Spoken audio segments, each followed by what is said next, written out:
Al-Fatihah. Kata Ibnu Abbas, Allah turunkan Al-Quran itu lengkap 30 juz. Lengkap 30 juz.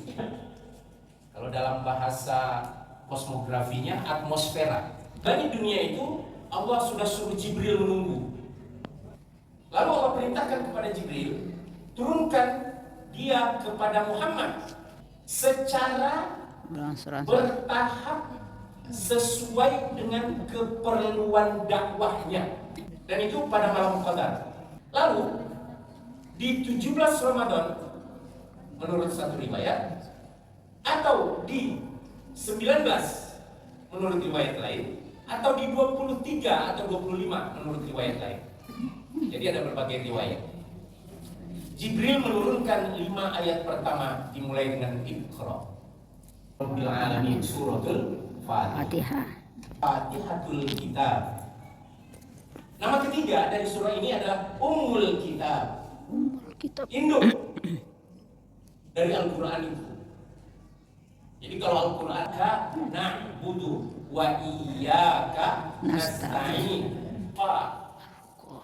Ruqyah artinya jampi. Jadi kalau kita sering dengar ruqyah, ini jampi artinya.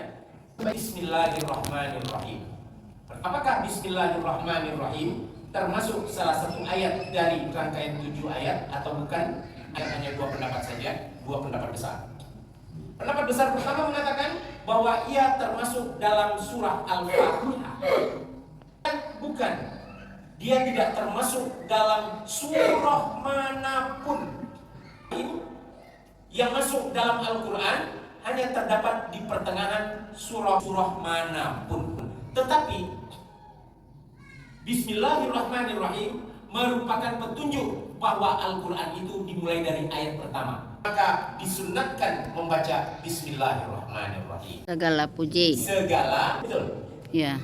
Seluruh artinya semua, betul? Ya, ya. Kalau sudah seluruh pujian, semua pujian itu milik Allah, ada nggak yang untuk kita? Enggak. Kita ini suka betul dipuji. Rasanya memang hampir semua manusia. Dan makruhnya tanzih, mendekati haram. Kita menyebutnya walillahil hamd. Istaghfiru rabbakum astaghfirullahaladzim wa atubu ilaih. Ya Allah, ampuni aku. Ya Allah, aku masih suka disanjung, aku masih suka dipuji, bahkan aku mencari-cari supaya aku disanjung. Ya Allah. Bersegera. Berlomba dengan siapa? Berlomba dengan malaikat maut. Ampun. Wal ya'budu pemilik rabb hadzal bait. Hendaklah mereka menghambakan diri kepada pemilik atau tuan rumah ini, yaitu Ka'bah. Kau uji, kemana kau ngadu? Kemudian Rasul juga mengatakan, wala tatadawau bil haram. Jangan kalian mencari obat dari sektor-sektor yang haram. Fa idza qara'a 'abdi alhamdulillahi rabbil alamin qultu hamidani 'abdi. Kalau hambaku sedang membaca alhamdulillahi rabbil alamin, aku jawab, hambaku sedang memujiku. Qultu athna alayya 'abdi, hambaku sekali lagi menyanjungku.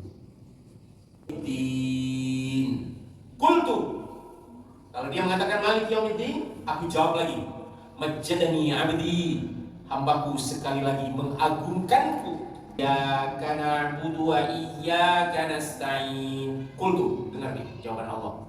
Fawwadha ilayya 'abdi wa li 'abdi ma sa'al. Luar biasa.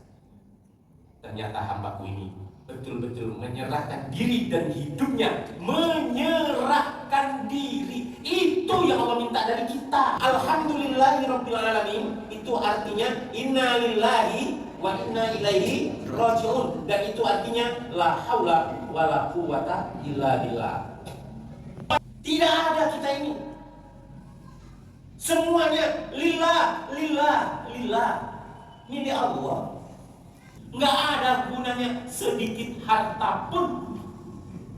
Dan begitu juga tidak ada gunanya seorang anak pun. Apa yang berguna? Illa man atallaha biqalbin salim. Kecuali kalau kita datang kepada Allah dengan hati yang bersih. Hati itu kalau sudah tertutupi oleh noda-noda dosa, ringkasnya iman tak bisa masuk, kekafiran yang ada di dalamnya tak bisa keluar. Jadi untuk itu Allah katakan sari'u, bersegera istighfar. Karena paling tidak merasa hebat saja itu dosa, merasa bisa saja itu dosa, karena kita lupa kepada kudrat kita. Rahim, Ar-Rahman selalu kita artikan yang maha pengasih, yang maha pemurah. Padahal akar katanya satu, asal katanya satu, Rahimah. Rahman itu adalah memberi kasih sayang kepada seluruh makhluk. Nggak peduli mau kafir, mau beriman, selama dia hamba Allah, Allah kasih rahmatnya, Allah kasih rezeki, Allah kasih kasih sayangnya. Lihat yang nyembah-nyembah tepekong, kadang-kadang lebih banyak pula hartanya dari kita, betul? Padahal yang disembah tepekong, yang ngasih dia rezeki Allah, yang disembah tepekong. Nenek moyang cacing, nggak pernah sekolah sampai S3. Tapi pernah nggak Bapak Ibu menemukan cacing mati kelaparan? Enggak. Nggak ada. Dia mati di ujung pancing. Dia kasih. Lalu kemudian dia sebut Ar-Rahim, dia adalah yang maha pengasih dan penyayang, tapi khusus untuk orang-orang dan hambanya yang beriman, betul-betul menghambakan diri kepadanya, artinya yang bertakwa, dan itu di akhirat nanti. Rasakan rahmatmu di dunia ini ya Allah, ya Allah, di akhirat aku kebagian lagi enggak ya Allah. Itu kita merasa mungkin Allah memberi rahmatnya sedikit di dunia ini, syukuri. Yang kita risaukan, kita dapat lagi enggak rahmat Allah di akhirat? Saya mau tanya dulu, Bapak Ibu, sepatutnya yang harus lebih rajin bersedekah itu orang kaya atau orang miskin, Bapak Ibu? orang miskin Orang miskin. biar berlipat. Kenapa? Biar berlipat Kalau ganda. dia miskin di dunia, sengsara di dunia, pelit pula itu, masuk neraka. Berapa kali rugi? Iya. Di akhirat celaka pula kau. Kasihan loh. Kan dari 10.000 apa salahnya 500 rupiah? Itu betul atau tidak kira-kira? Mudah-mudahan kita mendapati Allah Rahim di akhirat. Muhammad wa ala ali Muhammad wa sallallahu ala kulli sahabati Rasulillah ajmain walhamdulillahirabbil alamin. Allahumma anfa'na bima 'allamtana wa 'allimna ma yanfa'una warzuqna 'uluman tanfa'una. Rabbana taqabbal minna innaka antas samiul 'alim wa tub 'alaina innaka antat tawwabur rahim. Amin ya rabbal alamin. Subhanakallahumma bihamdika asyhadu an la ilaha illa anta astaghfiruka wa atubu ilaik. Wassalamualaikum warahmatullahi wabarakatuh.